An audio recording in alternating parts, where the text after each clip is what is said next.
AlphaBay looks buggy, some not-so-bad news on ransomware, and bravo to those Gateway City librarians. Risk-Based Security's 2016 breach report says the USA is number one, but not in a good way. Sweden's armed forces recover from a cyber attack by unnamed parties. Saudi Arabia remains on high alert for fresh infestations of Shamoon. And that Russian treason case may be closer to what would look like a corruption case.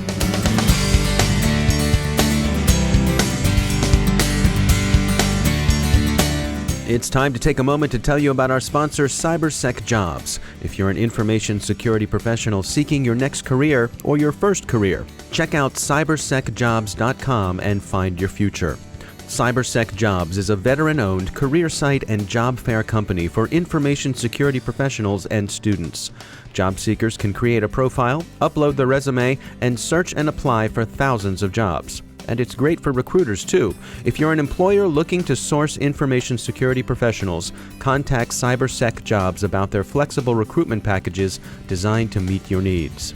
To learn more, visit cybersecjobs.com. That's cybersecjobs.com.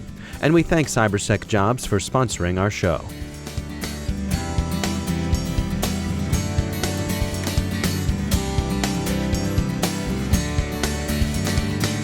Major funding for the CyberWire podcast is provided by Cylance. I'm Dave Bittner in Baltimore with your CyberWire summary for Thursday, January 26, 2016. Bugs in AlphaBay, the big dark web trading post, as ZDNet calls it, have permitted a hacker, gray, white, or black hat, take your pick, but the smart money seems to be on dark gray, to obtain and leak more than 200,000 messages exchanged on the site. It's worth noting again with our partners at Terbium Labs that not all dark web activity is necessarily nefarious, so don't rush to judgment. But it is nonetheless the case that a lot of dodgy stuff can and does get swapped at these trading posts.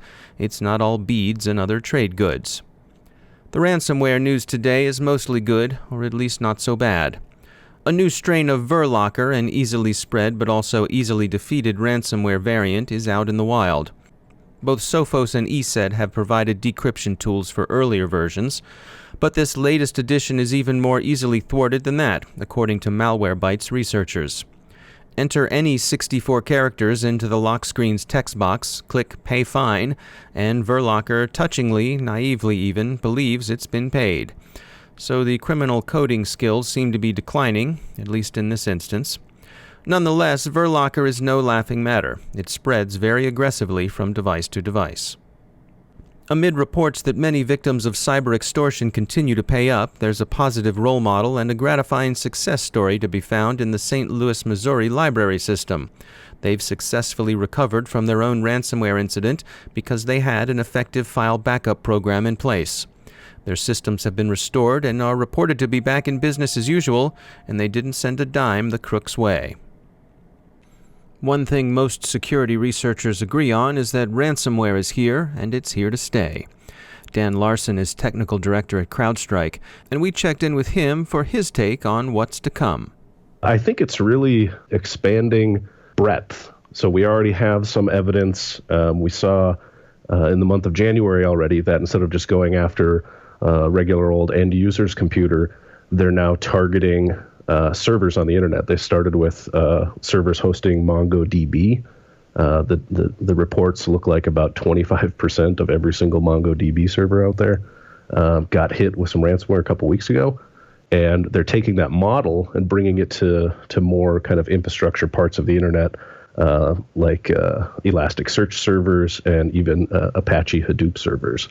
So basically, it's going from attacking data on an individual's computer from the assumption that the individual will pay ransom for that, to attacking other places where there's valuable information, and one of those places is obviously databases. And are we seeing what you would categorize as any sort of meaningful response from law enforcement? Yeah, actually, there have been a number of useful collaborations between cybersecurity firms and law enforcement to do things like take down the infrastructure, right? A lot of the ransomware relies on asymmetric encryption, so it needs to reach out to a command and control environment. And we've seen, a handful of law enforcement initiatives to take down that infrastructure. We've also seen some collaborations. There's one out of the Netherlands. It's just called Stop Ransomware, and it has Europol and a number of other private security companies that are providing a centralized place for decryptors and things like that. So they're doing what they can, but from an attacker's perspective, encryption is kind of a beautiful thing, right? If you implement it correctly, it's very difficult to undo and recover. And where do you suppose we are in this arms race? Are the good guys making progress, or are we still playing a game of catch up?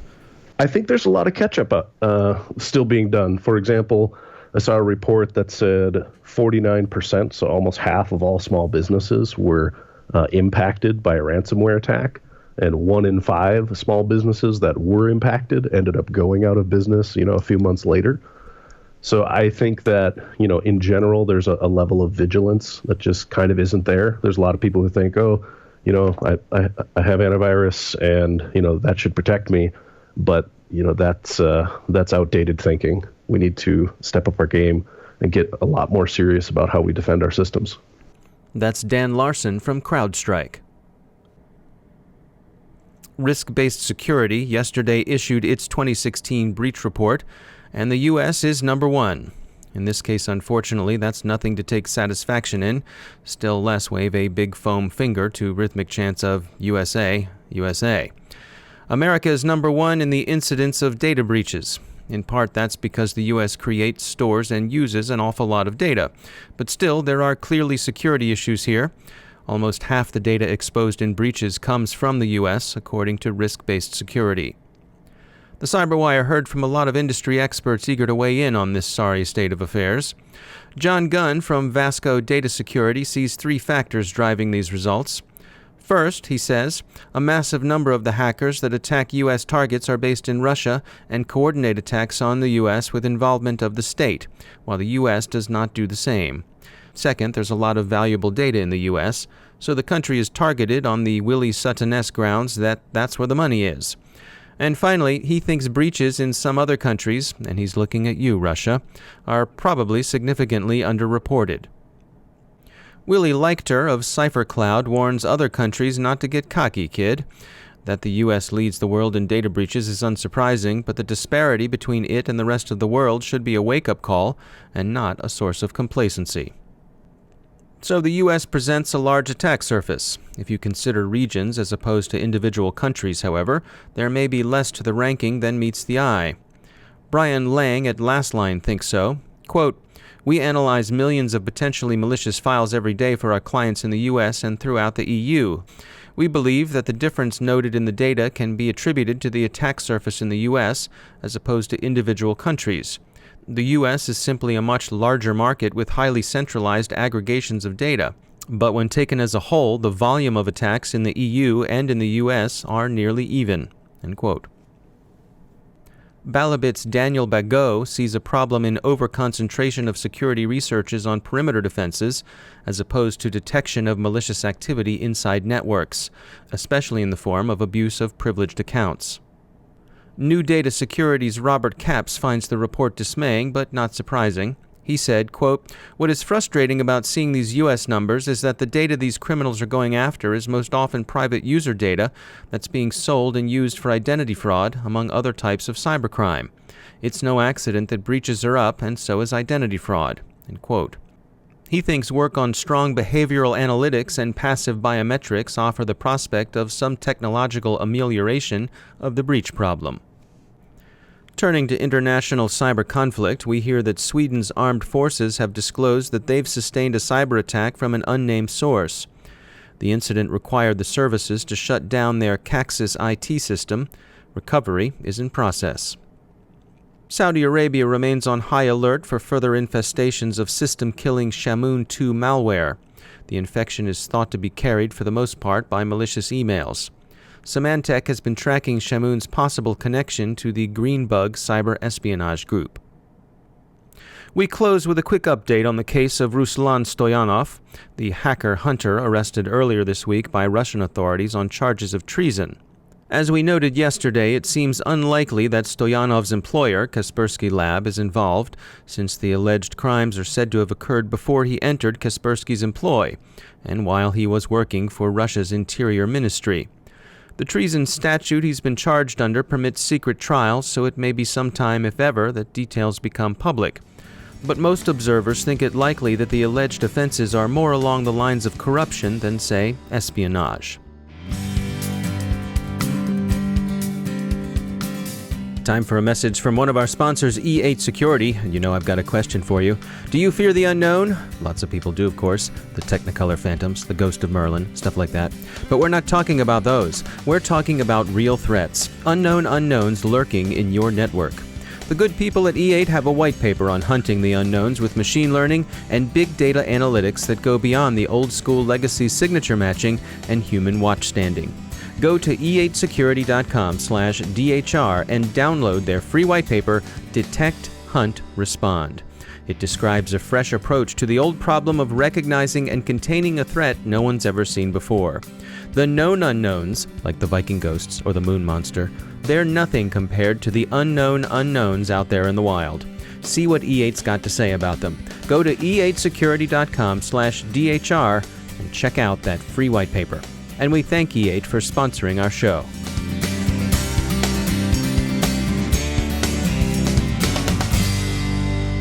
Joining me once again is Markus Rauschecker. He's the Cybersecurity Program Manager at the University of Maryland Center for Health and Homeland Security.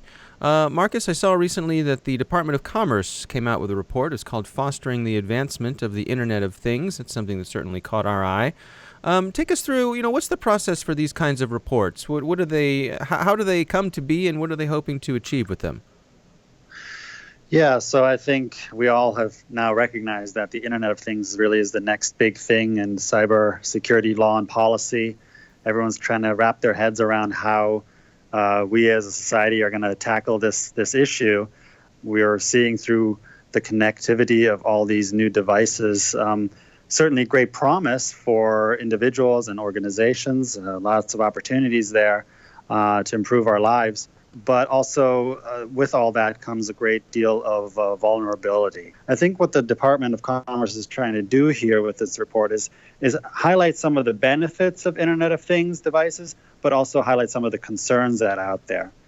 And certainly the department itself has its views, but they really wanted to get some input from the general public as well. So these reports, as is the case with many other types of reports that come out in the federal government, are open to public comment for a period of time. So interested stakeholders can provide comments to the government agency, and then the government agency will consider those comments and move forward based on those comments. So I think that's what we're seeing here, and I think it's probably a very good way forward when we're talking about such a complex issue as Internet of Things.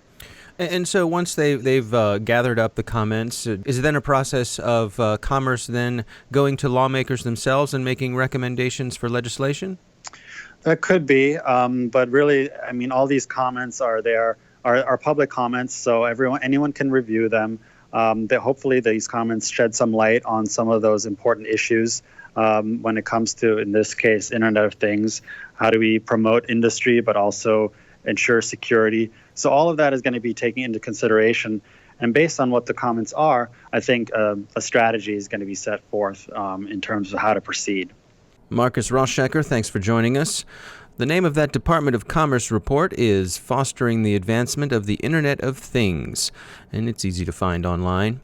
If you have a question for any of our academic or research partners, feel free to send us your questions at questions@thecyberwire.com. We'd love to hear from you. And that's the CyberWire. For links to all of today's stories, along with interviews, our glossary, and more, visit thecyberwire.com. Thanks to all of our sponsors who make the CyberWire possible, and special thanks to our sustaining sponsor, Cylance. To find out more about how Cylance can help protect you, visit cylance.com. The CyberWire podcast is produced by Pratt Street Media. Our editor is John Petrick, our social media editor is Jennifer Iben, and our technical editor is Chris Russell. Our executive editor is Peter Kilpie, and I'm Dave Bittner. Thanks for listening.